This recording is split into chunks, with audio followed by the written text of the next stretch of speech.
नबी ने पूछा, बताओ फरिश्तों, बताओ ये कौन है जिनको ये तकलीफ और ये सजा दी जा रही है? फरमाया, ये वो लोग हैं, ये वो हैं जो दुनिया के अंदर नमाज के वक्त सुस्ती किया करते थे, आराम किया करते थे। वयनामो अनिस्सलातिल मक्तूबा, जो फर्ज नमाज नहीं पढ़ते थे, अपने नरम नरम की गरम गरम बिस्तरों में सोया करते थे। ठंडी में कितने ठंड पड़ जाते हैं लोग, मस्जिदों के हाल देखिए आप, गर्मी में भी नहीं पहुंच पाते हैं। ठंडी में छोड़िए, फजर छोड़िए, ज़ोहर असर मगरिब ईशा में भी मौजूद नहीं है। वो यनामो अनिस्सलातिल मक्तूबा, फ़र्ज नमाज नहीं पढ़ते थे, इसकी वजह से इसको ये सज़ा दी जा रही है। ये हदीसें पढ़ रहा हूँ, कोई मंत्र नहीं। एकाकी अचत्तातिमा निराशिर प्रज्ञिया पंचम समय कर्तव्य। एकाकी आए प्रभु आए अल्लाह भगवान, मेरी क्षमा को, मेरी गलतियों को क्षमा कर दे, मेरी पापों को धुल दे। यचत्तातिमा निराशिर प्रज्ञिया। और नमाज पढ़ो तो ऐसे पढ़ो, अर्जुन, हाय अर्जुन, जब तुम नमाज के लिए खड़े हो, जब तुम इबादत के लिए परे के लिए खड़े हो, तो हाय अर्जुन तुम इस अंदाज से खड़े हो, यचत्तातिमा निराशिर प्रज्ञिया, इस अंदाज से खड़े हो कि तुम्हारा पूरा का पूरा ध्यान उसी नमाज के पर हो। सारे को नाराज कर लेना, लेकिन अल्लाह को नाराज न करना, सबसे कट जाना, लेकिन उस अल्लाह, उस गॉड से तुम्हें कटने की जरूरत नहीं है। नमाज, यही नमाज है इस्लाम में। नमाज पढ़ो तो ऐसा लगे कि तुम अल्लाह को देख रहे हो, सबसे कट जाओ। घर के बाहर की चीजों को, दुकान को दुकान में छोड़ दो, बीवी को घर में छोड़ दो, बच्चों को घर में छोड़ दो, नमाज में जाओ तो ऐसे लगे कि तुम अल्लाह को देख रहे हो या अल्लाह ताला तुम्हें देख रहा है। पंचम समय कर्तव्य, ये 5 वक्त ये काम किया करो, 1 नहीं, 2 नहीं, 3 नहीं, बल्कि 5 वक्त ये इबादत किया करो। 5 टाइम। कितना टाइम हम और आप पढ़ते हैं भाई, बताइए आप? अल्लाह के नबी ने जब हज़रत मुआज़ इब्न जबल को भेजा था यमन की तरफ, तो आपने कहा था, मुआज़ इब्न जबल, जब लोग अल्लाह और उसके रसूल के पर ईमान ले आए तो सबसे पहली बात उनसे यही कहना, इन्नल्लाह क़द इफ़्तरज़ा 5 सलवातिन फ़ी कुल्ली यौमिन व लैला, कि अल्लाह ताला ने एक दिन में, रातों दिन में तुम्हारे लिए 5 वक्त की नमाजें फर्ज की। 5 वक्त की नमाजें, यही पंचम समय कर्तव्य, 5 समय, 5 वक्त ये काम करना होगा। 5 समय नमाज, इबादत को भी नमाज की तरह पढ़नी होगी। हम और आप मनमानी जैसे चाहे वैसे नमाज पढ़ लें, वो नमाज ही कबूल नहीं होगी, बल्कि नमाज की तरह पढ़िएगा तब आपकी नमाज काबिल कबूल होगी, तब आपकी जिंदगियों से गुनाह खत्म होंगे। बहुत से लोग कहते हैं, मौलवी साहब नमाज पढ़ता हूँ फिर भी मैं वही करने का दिल करता है जो पहले कर रहा था। मैंने पूछा, नमाज कैसे पढ़ते हो? जैसे लोग पढ़ते हैं वैसे ही मैं पढ़ता हूँ। मैंने कहा, अच्छा ये बताओ, रुकू के दरमियान की दुआ बताओ। हाँ, रुकू के दरमियान की दुआ कौन सी है भाई? नहीं मालूम। आखिरी तशहुद में कौन सी दुआ पढ़ते हो? नहीं मालूम। कितनी सूरतें आयाद? एक ही सूरत। हाँ, कैसी दुआ पढ़ते? दुआ ही नहीं मालूम। अब नमाज की तरह जब तक नहीं पढ़ोगे तब तक मेरे भाइयों गुनाहों से नहीं बच सकते हो। सल्लू कमा राअयतुमूनी उसल्ली, उसी तरीके से नमाज पढ़ो जिस तरीके से तुमने जनाब मुहम्मदुर रसूलुल्लाह को नमाज पढ़ते हुए देखा है, या हदीसों के अंदर जिस तरीके से नमाज रिकॉर्ड है उसी नमाज की कॉपी करो, तब तेरी नमाज एक्सेप्ट की जाएगी, वरना तेरी नमाज रिजेक्ट कर दी जाएगी। सीखना पड़ेगा। समाज से गंदगियों को खत्म करने के लिए दूसरा एंटीवायरस ये नमाज है। और इस नमाज की अहमियत का अंदाजा लगाना हो तो जरा नबी अकरम की आखिरी लम्हे में चले जाओ। जब अल्लाह के नबी दुनिया को छोड़ने लगे, नबी जैसी हस्ती भी दुनिया को छोड़ रहे हैं। ओ गुमानी और बाकूड़ के लोगों, हमें और आपको भी दुनिया से जाना पड़ेगा। नबी जैसी हस्ती जब दुनिया में न रहे तो हम और आप दुनिया में कैसे बाकी रहेंगे? कुल्लु नफ्सिन ज़ाइक़तुल मौत। ऐ लोगों, हर किसी को मरना पड़ेगा, हर किसी को दुनिया छोड़ना पड़ेगा। दुनिया से कितनी भी तुम मोहब्बत कर लो, इस दुनिया को तुम्हें खैराबाद कहना पड़ेगा, तुम्हें अपने बच्चों को छोड़ना पड़ेगा, अपनी बीवियों को तुम्हें छोड़ना पड़ेगा। नबी जैसी हस्ती ने दुनिया को छोड़ा, नबी जैसी हस्ती ने दुनिया को छोड़ा।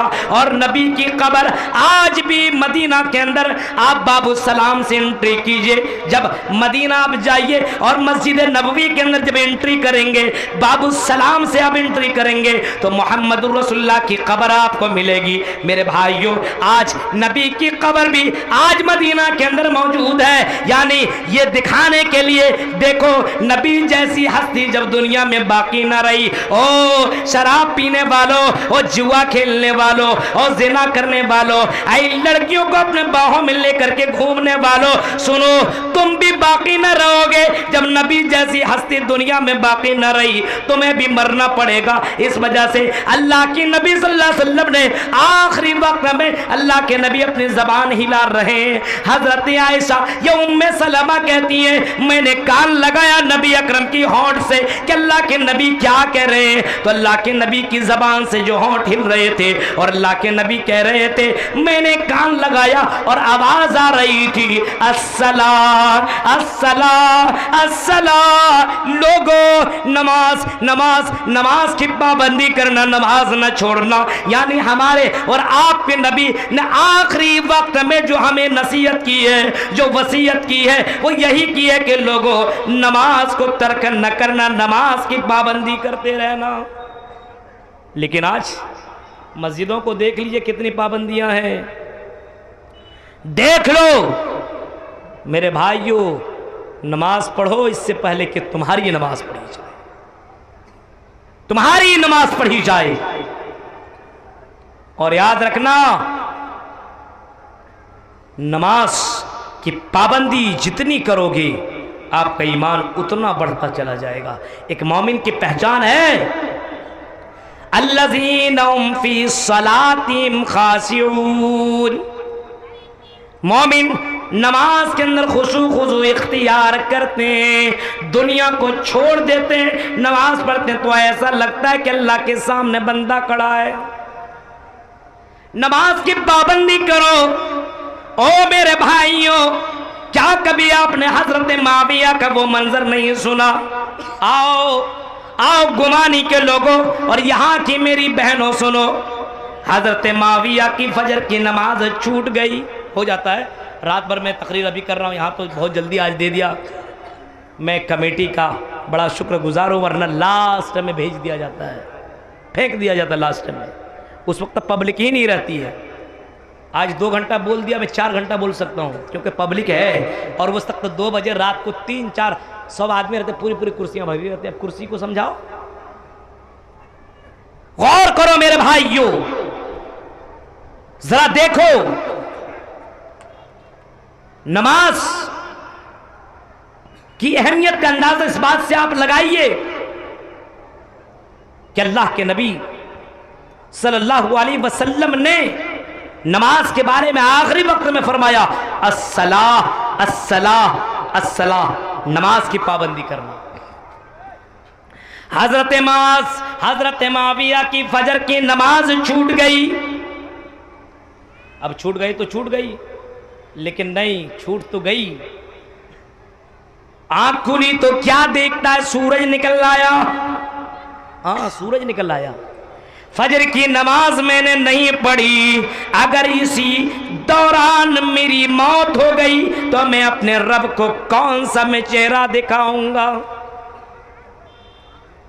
ये फिक्र हुई हजरत माविया को।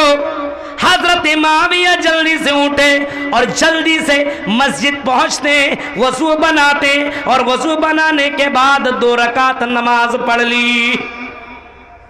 नमाज पढ़ने के बाद हाथों को उठाया और रब के सामने दुआ मांगने लगे, गिड़गिड़ाने लगे। इतना रोए, इतना गिड़गिड़ाए, इतना गिड़गिड़ाए, बहुत देर तक रोते रहे। एक नमाज छूटी तो कई देर तक रो रो करके माफी मांगी। हमारी ज़ोहर, असर, मगरिब, इशा सब गाए, लेकिन हमें रोना आता है, हंसी आ रही है। नमाज छोड़ करके भी पक्के कौन हो? कौन हो? I am Muslim. Muslim, yes. क्यों भाई? गोश्त खाता हूँ। मछली खाता हूं, टोपी कुर्ता पाजामा पहनता हूं।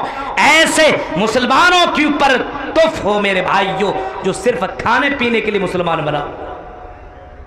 हजरत माविया जब दूसरी रात बिस्तर के अंदर सोए, आज भी उनके कानों के अंदर आजान की आवाज नहीं आई। मुअज्जिन कह रहा है अस्सलातु खैरुम मिनन नौम, अस्सलातु खैरुम मिनन नौम, लेकिन ये आवाज हजरत माविया के कानों में आई नहीं। या सो गए तहज्जुद की नमाज पढ़ करके और इस तरीके से सोए कि ये आजान की आवाज उनके कानों से टकराई नहीं।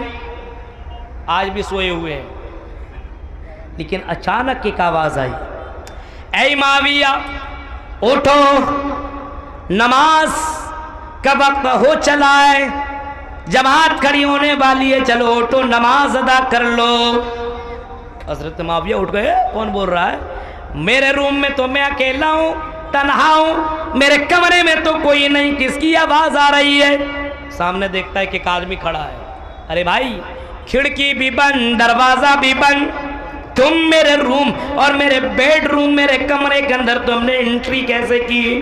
और तुम जगा रहे हो? कौन हो? मेरे घर के अंदर तुम कैसे आ गए? सुनो गुमानी के लोगों, जरा सुनिए। हजरत माविया को जो जवाब दिया गया वो जवाब यही था, आई माविया मैं शैतान हूं, कल तो मैंने तेरे पैरों को दबाया, मैंने तेरे कमर को दबाया, मैंने तेरे सरों को दबाया, मैंने तेरे हाथ को दबाया और इतना दबाया कि तुम्हें नींद आ गई और फजर की नमाज तुझसे छूट गई। मैं बड़ा खुश था कि एक आदमी मेरे साथ जहन्नम के अंदर शामिल हो गया है, अकेला नहीं, ये भी मेरे साथ जहन्नम में जाएगा। लेकिन मैं क्या देखता हूं कि तेरी जैसी आंख खुली, फौरन उठा, वजू बनाया, नमाज अदा की और काफी देर तक तुम रोते रहे और इतना देर तक तो रोए, इतनी देर तक तुमने दुआए मगफिरत की, जितना सवाब तुझे फजर की नमाज में मिलना चाहिए था उससे ज्यादा तुम्हें रोने की वजह से अल्लाह ताला ने सवाब दे दिया। आई माविया मैं नहीं चाहता हूं कि तुम्हें नेकियां ज्यादा मिले, इस वजह से उठाने के लिए आया हूं, चल चल चल फजर की नमाज अदा कर ले। मेरे प्यारे साथियों, पहले के लोग ऐसे थे जो एक नमाज छूट जाने के बाद इतना रोया करते थे कि जिस शैतान भी उसे नमाज के लिए उठाने के लिए आ जाया करता था। आज मुसलमानों को देखिए, सब मोबाइल बंद करके सोता है, कोई डिस्टर्ब ना करे। हाँ, आज मोबाइल आपका सबसे बड़ा अलार्म है भाई। हम लोग इतना दूर दूर तक सफ़र करते, ट्रेनों में सोए हुए हैं, अब फ़ोन कर दिया भाई आपको पाकुड़ में उतरना है, हम सो गए उधरी भागलपुर और उधर पटना ही में, अब एसी में आराम से ओढ़ बढ़ के सोए हुए हैं, अब कौन उठाए? दोस्त तो है नहीं, घर के कोई फर्द तो है नहीं, बगल वाला क्या उठाएगा? अलार्म मैंने सेट कर दिया कि यहाँ पाकुड़ के अंदर ये ट्रेन 10 बजे पहुँचेगी, मैंने 9:30 ही बजे 2 4 10 अलार्म लगा दिया और 9:30 बजे से ही अलार्म बजने लगे। इतने अलार्म तो सुन करके आदमी खबर वाला उड़ जाएगा भाई, तो हमारी नींद क्यों नहीं खुलेगी? मेरे भाइयों, अगर आदमी चाह ले तो फजर की नमाज पढ़ सकता है, बहुत आसान है, कोई मुश्किल नहीं है। ये तुम्हारे बहाने नहीं चलेंगे कि अल्लाह मेरी आंख न खुली, आंखें तो खुल सकती है, शर्त यह है कि दिल के दरवाजे को पहले खोलो। नमाज की पाबंदी ये दूसरा एंटीवायरस है कि जब तुम ये एंटीवायरस अपने जिंदगी के अंदर दाखिल करोगे तो समाज के अंदर से बुराइयां खत्म होगी। नंबर 3, तीसरा एंटीवायरस इस समाज की गंदगियों को खत्म करने के लिए क्या है? आओ, वइज़ा तुलियत अलैहिम आयातु ज़ादतहुम ईमाना व अला रब्बिहिम यतवक्कलून। इस समाज की गंदगियों को खत्म करने के लिए और समाज के बुराइयों को खत्म करने के लिए तीसरा और बहुत बड़ा, अहम और सबसे बड़ा, और ये कह लीजिए तीसरा एंटीवायरस ये है कि कुरान को अपनी जिंदगी में लाजिम पकड़ लो, कुरान से रिश्ता जोड़ो, कुरान से रिश्ता जोड़ो। कितने लोग हैं जो कुरान पढ़ते हैं भाई? तिलावत करते हैं, कुरान को पढ़ते हैं, ध्यान देते हैं कि अल्लाह ने क्या पैगाम भेजा है, क्या मैसेज भेजा है। जो लड़कियां ये आयशा सिद्दीक़ा में जो पढ़ रही हैं, क्या उन्हीं के लिए कुरान है? उन्हीं के लिए कुरान वही पढ़ सकती है, दूसरा नहीं। कॉलेज में पढ़ने वालों के लड़कों के लिए कुरान नहीं है। आज मोबाइल के अंदर भोजपुरी गाने भरा हुआ है, फिल्में भरे हुए हैं, गाने भरे हुए हैं। मेरे भाइयों, जब ये सब चीजें आप अपने मोबाइल के अंदर भरे रहेंगे तो आपके समाज के अंदर गंदगियां बढ़ेंगी, घटेंगी नहीं। जब वही सुनोगे, वही गानों के अल्फाज, तो क्या होगा? गौर करो। वैज़ा तुलियत अलैहिम आयातुहु, जब कुरान की आयतें मेरे बंदों और मेरे बंदियों के दरमियान जब तिलावत की जाती है, ज़ादतहुम ईमाना, तो मेरे बंदों और बंदियों के दिलों का ईमान, उनकी जिंदगियों में ईमान बढ़ जाता है, उनका ईमान और ज़्यादा बढ़ जाता है। मेरे भाइयों, आज जिंदगी में सुकून नहीं है, इस वजह से क्योंकि कुरान की आयतें घरों के अंदर तिलावत नहीं की जाती है। फजर के वक्त हमारी औरतें, हमारी बहनें, हमारी माएँ, हमारी बेटियां फजर में उठती नहीं है। हमारी नौजवान नस्ल फजर में नहीं उठ रही है, न ये नस्ल उठ करके नमाज पढ़ती है। मेरे भाइयों, नमाज की पाबंदी के साथ साथ कुरान को अपनी जिंदगी में लाजिम पकड़ लो। जब कुरान की तिलावत करोगे तो जिंदगी से बुराइयां खत्म हो जाएंगी। कुरान की तिलावत करो। कुरान की तिलावत रमज़ान आ रहा है ना मौलवी साहब, कर लेंगे रमज़ान ही में कुरान की तिलावत, बस और महीने में नहीं।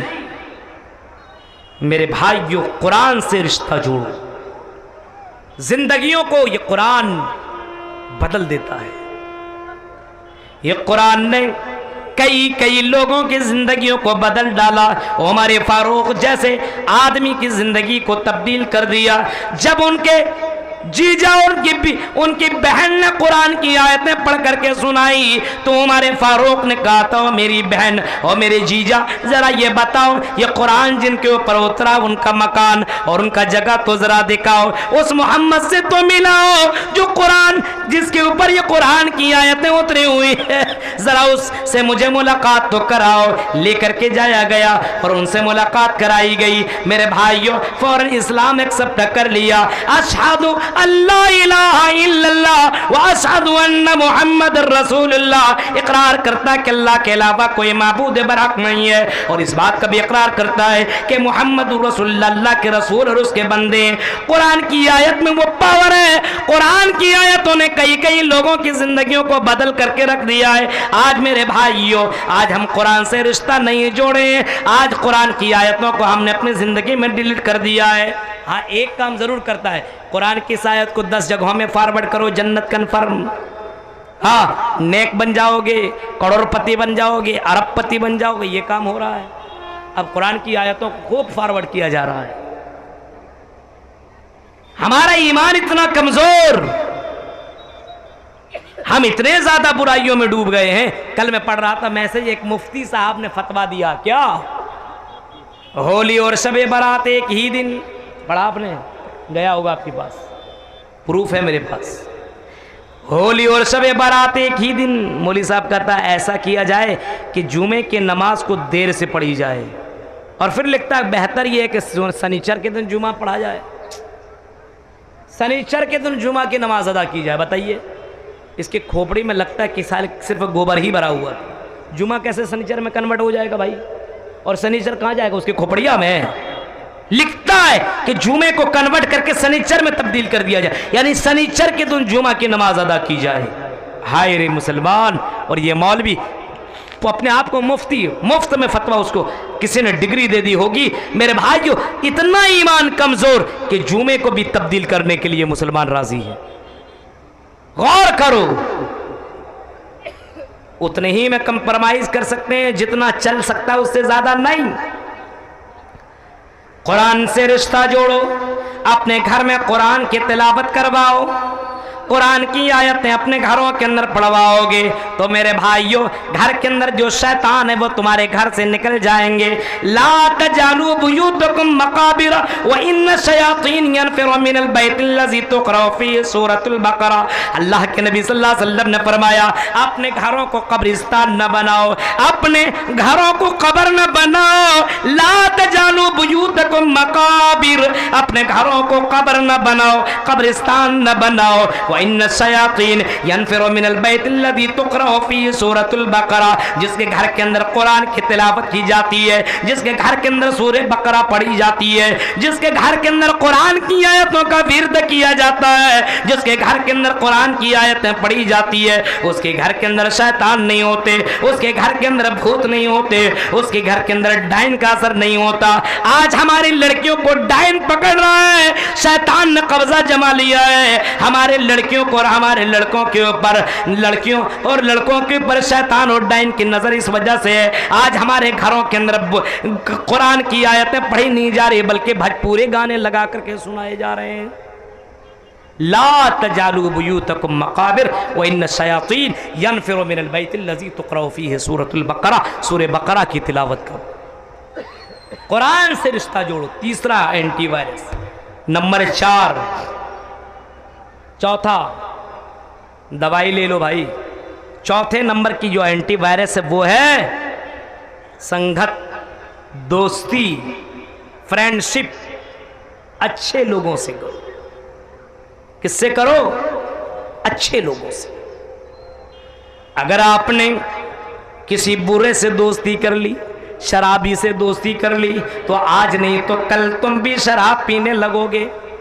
किसी ज़िनाकार और किसी ऐसे लड़के से दोस्ती कर ली जिसने गर्लफ्रेंड रखी है, तो आज नहीं तो कल तुम्हारी जिंदगी में भी गर्लफ्रेंड आ जाएंगे। और लड़कियों, अगर तुम्हारी ऐसी सहेलियां हो जिसकी जिंदगी में बॉयफ्रेंड हो, तुम बड़ी तकवाशियार हो, तुम बड़ी पर्दे वाली हो, तुम अपने सहेली की मोहब्बत में और उसके देखा देखी में तुम्हारी जिंदगी के अंदर भी बॉयफ्रेंड आ जाएंगे। अगर तुमने दोस्ती ऐसी सहेलियों से की जो पर्दा नहीं करती हैं, जो इंस्टाग्राम चलाती हैं, जो फेसबुक चलाती हैं, जो अपने फेसबुक में अपने तस्वीरें वायरल करके लड़कों को मजा देती हैं, अगर ऐसों से तुमने दोस्ती कर ली तो आज नहीं तो कल तुम भी अपनी तस्वीरें अपलोड करके लड़कों को मजा दोगी, दादे तहसीन लोगी और अपनी तस्वीर को वायरल करके तुम भी यही लिखोगी, मुझको अगर पसंद करो, लाइक करो तो मैं भी तुम्हें नंबर दूंगी। अगर तेरी जिंदगी के अंदर ऐसी दोस्ती हो जाए तो मेरे भाइयों, तेरी जिंदगी के अंदर कभी भी तब्दीली नहीं आएगी। अल्लाह के नबी सल्लल्लाहु अलैहि वसल्लम ने कभी फरमाया था, अर्रजुलु अला दीन खलीली, हर कोई अपने दोस्त के दीन के ऊपर होता है। दोस्त जैसा वैसे वो आदमी बन जाता है। दोस्त शराबी तो वो भी एक न एक दिन शराबी बन जाएगा। दोस्त अगर ज़नाकार है तो एक न एक दिन वो भी ज़नाकार हो जाएगा। दोस्त हराम खोरी करता है, देखा देखी ये भी एक न एक दिन हराम खोरी करने लगेगा। अगर शराब पीता है तो देखा देखी एक न एक दिन ये भी शराबी बन जाएगा।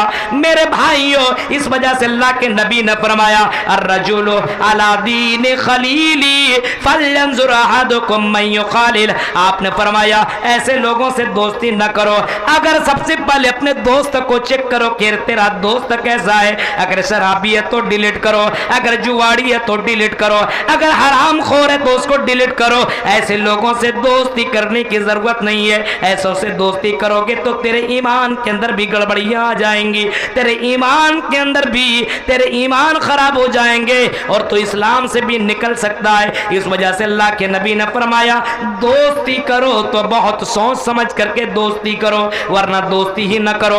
अच्छे लोगों से दोस्ती करो। और आपने मिसाल के तौर पर आपने कभी फरमाया था और बताया था कि अगर तुम इत्र फरोश के पास अगर तुम बैठोगे उससे तुम्हारी दोस्ती होगी, तो इत्र फरोश के पास बैठने की वजह से तेरे कपड़े से खुशबू आएंगे, तेरे कपड़े से महक आए खुशबू आएगी। और इतना खरीदो या ना खरीदो लेकिन तेरे कपड़े से खुशबू जरूर आएगी। लेकिन अगर तुम ऐसे लोगों से तुमने दोस्ती की, लोहार है या ये समझ लो जो लोहा को पीटने वाला है, आग के अंदर लोहा को तपा करके उसको पीटने वाला है, अगर ऐसे लोगों से तुमने दोस्ती की तो आपने फरमाया उसके पास बैठोगे तो तेरे कपड़े जल जाएंगे या कपड़े से बदबू आएंगे। नबी अकरम ने वाकई बड़ा जबरदस्त मिसाल दिया और समझाया, अपनी जिंदगी में दोस्ती बहुत सोच समझ करके किया करो। कितने लोग थे जो बहुत अच्छे थे, नमाजी थे, लेकिन उसकी दोस्ती ऐसे लोगों के साथ हुई जो शराब पीता था। धीरे धीरे देखते देखते उसने नमाज भी छोड़ दी और शराब पीना शुरू कर दिया। कितने ऐसे लड़के थे जो बहुत अच्छे थे, जो लड़कियों से बहुत दूर रहा करते थे, लेकिन दोस्ती थी ऐसे लड़के से की जिनकी जिंदगी में कई गर्लफ्रेंड हो। मेरे भाइयों, उसने देखा देखे मैं भी अपनी जिंदगी में गर्लफ्रेंड ले आया और वो भी उसी के साथ इश्क लड़ाने लगा, प्यार करने लगा। नबी ने फरमाया, अर्रजुल अला दीन खलीली फल्यंजुर अहदुकुम मन युखालिल। हर कोई देखे, अपने दोस्त को देखे कि उसका दोस्त कैसा है। दोस्त दीनदार है तो उसकी जिंदगी के अंदर तब्दीली आ जाएगी। दोस्त अगर गुनहगार है तब भी उसकी जिंदगी के अंदर गड़बड़ियां पैदा हो जाएंगी। तो समाज के अंदर अगर बदलाव लाना है तो ये 4 एंटीवायरस अपनी जिंदगी के अंदर लाजिम पकड़ लीजिए। 4 एंटीवायरस।